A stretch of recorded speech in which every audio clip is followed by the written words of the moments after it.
club? It's fantastic.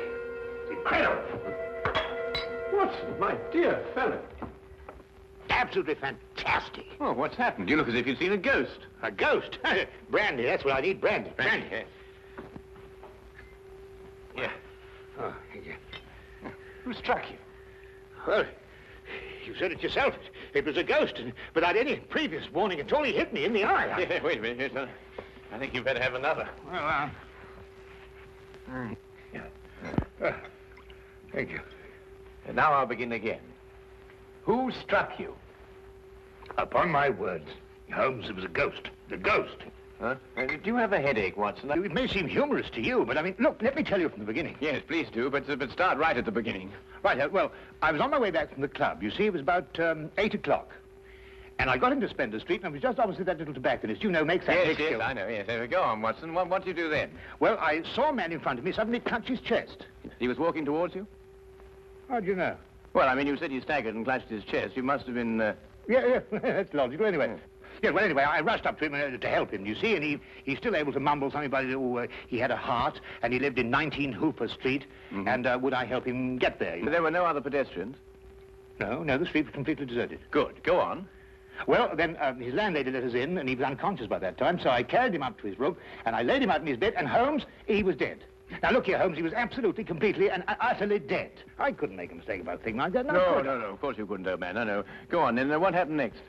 Well, then I told the landlady rather said to me that she'd called the authorities, you see, and I left my name with her just in case, you know, they'd want me.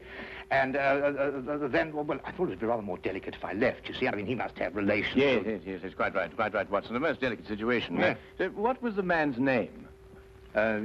Higgins. Albert Higgins. Uh-huh, I see. And what did you do after you left the house? Well, you see, it had been a bit of an effort, you know, carrying him up like that, so I got down the stairs and popped across the road into a pub and had a pint. Yeah. And then I started off back to the flat, you see. Well, I just turned the corner into Spencer Street, and there was Higgins, Albert Higgins? Yeah, just face to face with me. There he was, large as life. We stood looking at each other for a minute, then he lashed out and hit me in the eye. And then really, Holmes, he vanished. Vanished? Yes, into the blue. Well, he just ran away? Well, the street was rather ill-lit, you know, and it took me a minute or two to pull myself together. And then I don't know whether he ran away or not, but he vanished. Well, that's most unusual. Most? Did you speak to this ghost? Well, I may have said, good gracious, Higgins, or by Jove, Higgins, or even good heavens, Higgins. Oh, yes, perfectly natural, Watson. Describe Higgins to me. Well, he's 50-ish. Sandy-haired, medium build. Well, is that all you observed? No characteristics? Well, now, really, Holmes, when I had the chance of examining him on the bed, the most obvious characteristic was he was dead. Yes, well, how was he dressed? Green tweed suit. What, just wearing a green tweed suit? He must have been wearing something more than that in this weather. Oh, no, he had a big floppy hat and a long overcoat. Ah. Oh, and something else. Yes, I did notice something else. He limped. Aha. And was he carrying a cane? No cane. Well, is there anything else, Watson? Think hard. Oh, yes, I remember something now. What? Yes, the second time I saw him, he was carrying a package. But the first time, he didn't have one. Now, this is curious. Very curious. Where are you going, Holmes? Not me. We. I'm in no condition to leave the house. And a morsel of raw beef will immeasurably improve your appearance. And then what? Then we shall do our best to track down the belligerent ghost of Albert Higgins. Fascinating idea, don't you think? Well, the whole thing's been most unnerving, you know. I mean, it knocks the wind out of the chap, yes. Oh, really, no.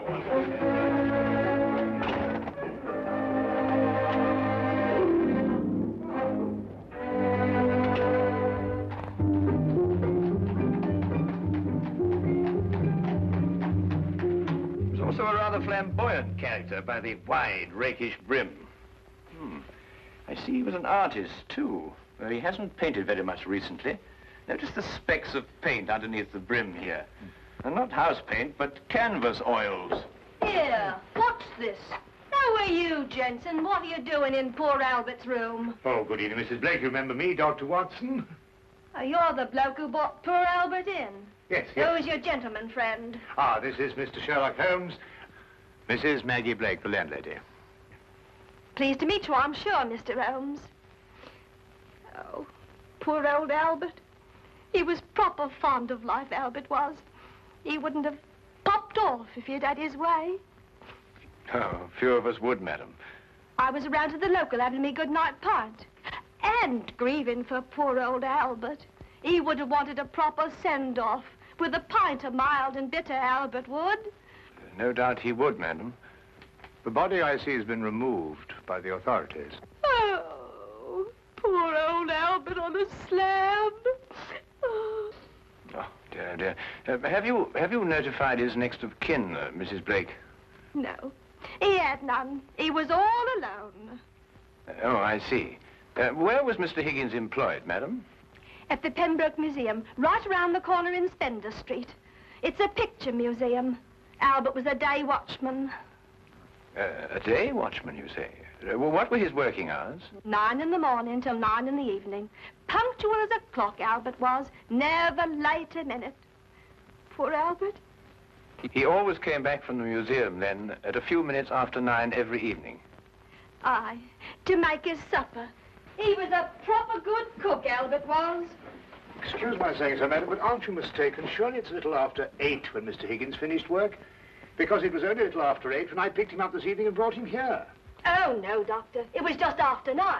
I marked the time because I was waiting for Albert to come back. He'd asked me to get him a cut of beef. He always came back just after 9. He'll never eat that beef now. Poor Albert won't. He'll itch you in the eye. Hmm? Oh, no. I just bumped into a door. Oh, you shouldn't get familiar with the door, if you know what I mean.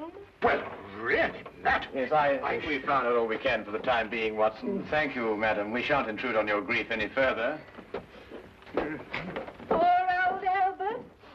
It really is most embarrassing about this eye, Holmes. Did you hear what she inferred? It's a terrible situation. And she's wrong about the time. It was only a little after 8. And it's only a few minutes' walk to Spender Street. Yes. Time is a curious dimension, Watson. Habit and a preconceived notion can so easily reverse the hands of a clock. And yet the clock is still in perfect working order. Where are we going? To view the mortal remains of poor old Albert Higgins.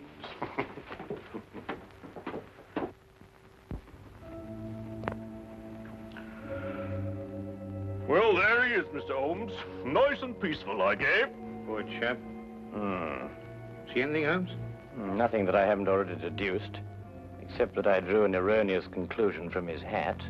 He has painted recently, but indoors with his hat off. There are still traces of paint, quite fresh under his fingernails. What does that mean? I haven't the faintest idea. Well, you gents aren't the only ones interested in this dearly departed. Inspector Lestrade of Scotland Yard's looked him over, too. Oh, indeed. Oh, he's still here if you'd like to talk to him. Well, that should be very informative for one or the other, or both of us. I can't understand it, Holmes. I'm absolutely sure this is the man who punched me. I'm positive. But also the one who had the heart attack? Yes, I'm sure of it. One and the same. Well, he's punched his last punch. Where he probably is, they're punching him. Full of holes with pitchforks. Yes, well, I think we've seen and heard enough. Would you like to take us to Inspector Lestrade now, please?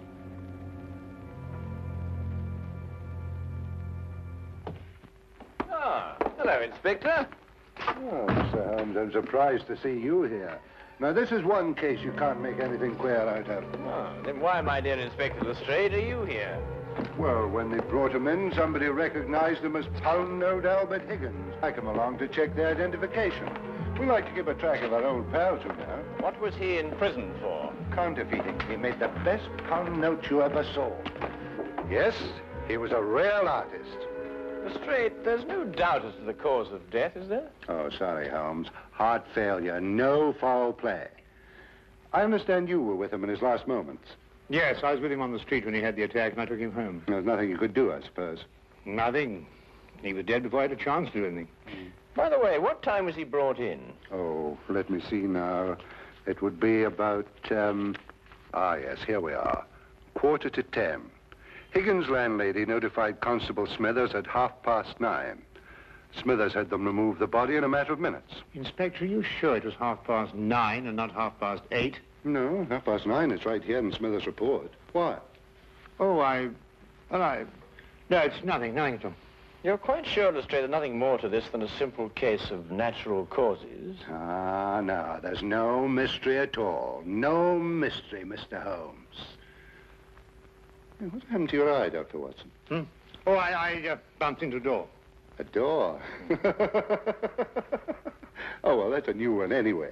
Was it a pretty door? No, really, Lestrade. That's all right, Watson. I won't tell a soul. Well, really, this is insufferable, Holmes. Nobody believes me. Well, why did you tell them the truth? What, that I was punched by a ghost? Yes, I see what you mean. We may have to take on this case anyway, if only to protect your honor and reputation. Well, it's intolerable, Holmes. Absolutely intolerable.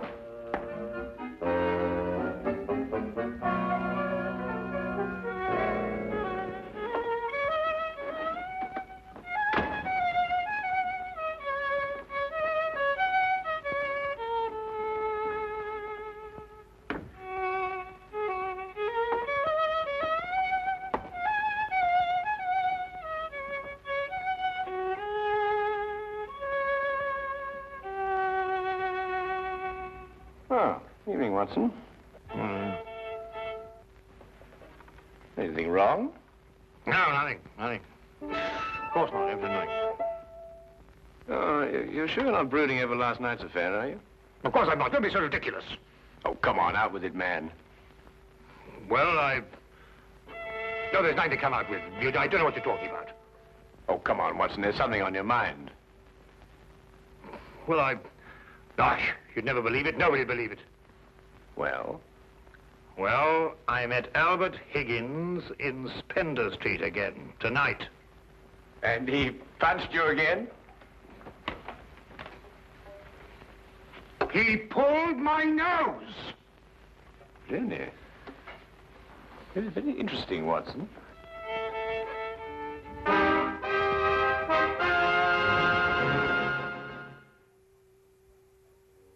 My dear Watson, calm yourself. Look here, Holmes. This whole Higgins affair's gone too far. First of all, last night and now tonight. Calm yourself, Watson, and relate. Everything hangs on this second encounter. Well, it occurred just as it had last night. I was on my way back from the club, and I'd reached Spender Street. It was a few minutes ago, as a matter of fact, just after 9 o'clock. I'd stayed rather later in the club than usual. There was a chap from Afghanistan. They was awfully interesting. Yes, Watson. Get on with your story. Well, I was rather preoccupied, as you know. This affair's cut me up, rather, and although I may not show it. Anyway, I was walking along. I suddenly looked up, and there was the pedestrian, a man a few feet from me. Walking towards you? Well, yes. Of course, I didn't recognize him straight away for, you know who. Anyway, I sidestepped him past, and he sidestepped to let me pass, and then we sort of zigzagged about a bit, you know what it is on the street, and ended up by bumping into each other. Now, that's when you recognized Albert Higgins? But it was Higgins. I couldn't be mistaken. Good heavens, man, I know him like my own brother. Dressed as he was last night? Exactly. And what did he do then? Well, as I told you, then he put out his hand, and he... Well, yes, we'll go into that. And then he was gone, vanished. Capital, Watson, capital. Everything begins to fall into place. Now, there's one more question. Was he carrying a package? Well, yes, he was, just like last time. I say, Holmes, do you believe, What? Supernatural? Ghosts, do you mean? It sounds silly, I know, but, Higgins did die of a heart attack. There was no foul play. No foul play? Why, the whole affair reeks of foul play. I can tell you, Watson, I haven't been idle today.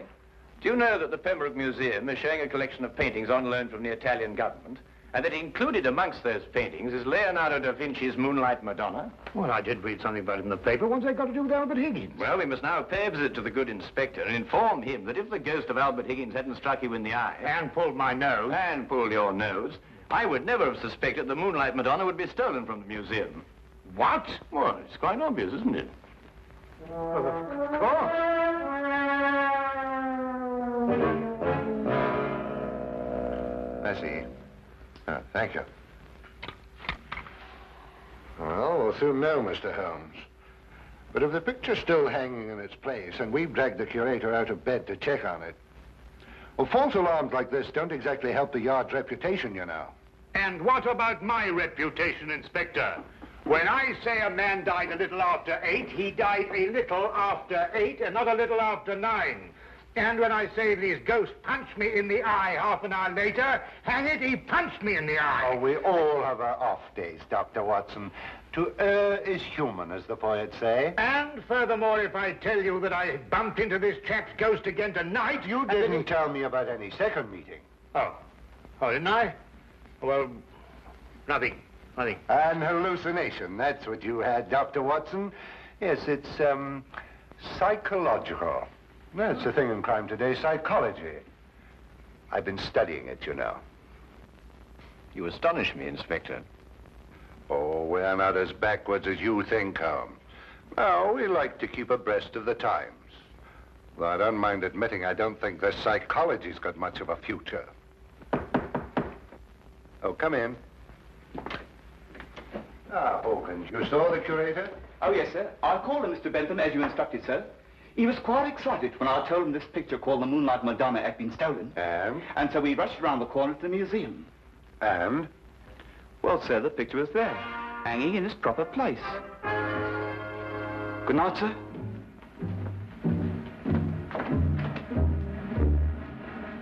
Well, there you are, Holmes. As I said to Dr. Watson, to err is human. Can I give you gentlemen a lift anywhere? Thank you, Inspector. Oh, I think it might be a good idea if we called at the Pembroke Museum on our way. But you heard what Hawkins said. The picture was hanging in its proper place. My dear Lestrade, Hawkins' statement merely proves that what he and the curator saw was not the Moonlight Madonna at all. Merely an excellent forgery.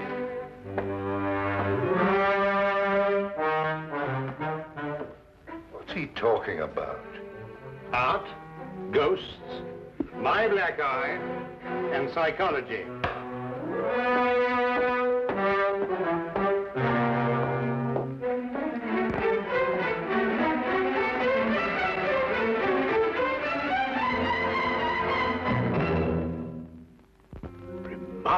Remarkable.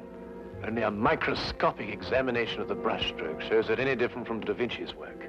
Of course, if you still have any doubts, a chemical analysis of the paint mixtures will prove them to be of modern manufacture. No. You've quite convinced me, Mr. Holmes. An analysis is necessary. Dear me, this is catastrophic. A rather delicate situation, eh? Delicate? The Italian government will hold the British government responsible.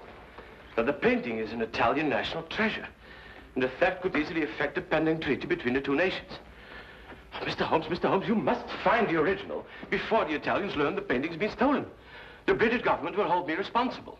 And the yard will hold me responsible. The most priceless of the lot, too. Yes, naturally. Well, we know who stole the painting and substituted a forgery, Higgins. All we've got to do now is find out where he hid it. What time did you leave the museum, Mr. Benson? A few minutes before 9. Higgins was still on duty. You're quite sure it was Higgins? I'm certain, Mr. Holmes. I chatted with him for a few moments, and I couldn't have mistaken his voice. And the night watchman relieved him at 9. Well, you heard him say that, Mr. Holmes, and that he had a package with him when he left. The night watchman swears up hill and down dale it was Higgins, all right. Well, the matter seems to resolve itself very nicely, doesn't it? Dr. Watson was punched by Higgins a few minutes after 9. The night watchman saw him leave at 9, and you spoke to him a few minutes before 9. Look, Holmes, why don't you and Dr. Watson go home and have a good night's rest?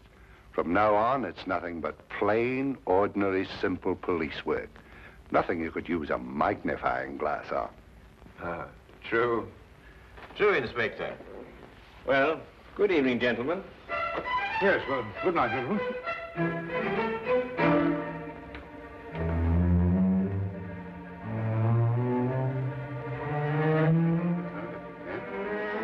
Terrible, Inspector. Terrible, Inspector.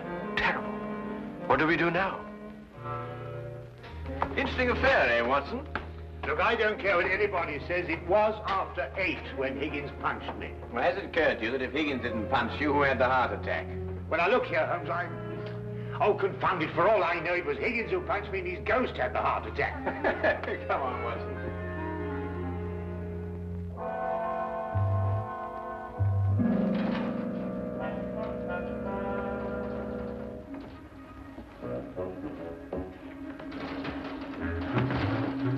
We might have the common decency to tell me what we're breaking into. Shh, whisper. Well, I am whispering. Oh, now, quiet, Watson. Look here, we broke into the rear of the museum because if so, Holmes, really, I don't know what's going to happen to us.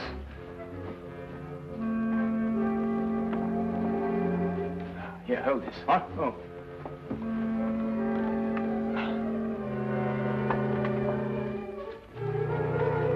Holmes, this is sheer vandalism. Yes, well, then there must be a bit of a vandal in us all. Holmes, what are you doing? This is wanton destruction. I've never seen anything like this in my life. I forbid you to. I didn't know this side to your character, Holmes. I'm shocked. Ah, just as I thought. Look, Watson. Good heavens, the Moonlight Madonna. Yes, ingenious, isn't it? And yet, what could be simpler than to attach it to the back of an old Nubber painting? How on earth did you work that out? Well, I just asked myself where I would hide a stolen canvas. Holmes, have you gone mad? No. We just await events. I don't think we should have to wait very long. Mr. Holmes? Dr. Watson? What's the meaning of this? Watson, I believe you've already met Mr. Bentham in his capacity as curator of the Pembroke Museum. Allow me to present him to you now as the picture thief. Charmed, Dr. Watson. Oh, delighted. What is this? So you discovered my little hiding place, Mr. Holmes. I'm curious. How did you know it was I and not the late lamented Higgins? Yes, I believe Dr. Watson's story from the first. If Higgins died at a little after 8, it must have been someone else who struck him a little after 9. But it was Higgins who punched me home. Oh, no, Watson. It was a limp, a wide, floppy hat, and an exceedingly long overcoat that punched you, seen in a dimly lit street. A psychological misidentification, as the good inspector would call it. The night watchman was also a victim of the same illusion. And what about the landlady? How much did you have to pay her to set back the time of death by an hour, Mr. Bentham? Oh, not much, Mr. Holmes. How did you know it was me? Dr. Watson and the night watchman both identified the 9 o'clock Higgins visually at a distance. Only you pretended to have spoken to him. This meant that either you were lying or Dr. Watson was punched in the eye by a ghost. I believe the simple explanation. You almost make me feel transparent, Mr. Holmes. To anyone who viewed the facts objectively, you were. It's a pity that one crime has to lead to another. Yes, and I think it's a great pity, Holmes, that you broke that vase. Oh, yes. But it's only an imitation. Nonsense, you can't tell me that sort of work like this is an imitation. Perhaps the pieces can be... Well done, Watson, well done. You know, Holmes, you didn't have to invite him here to catch us. You put us in rather an awkward position. Oh, my dear fellow, I have sublime confidence in your ability to extricate us from any predicament in which my rashness may place us. Might I suggest that you now fetch the good inspector? Yeah, here you are. Yeah.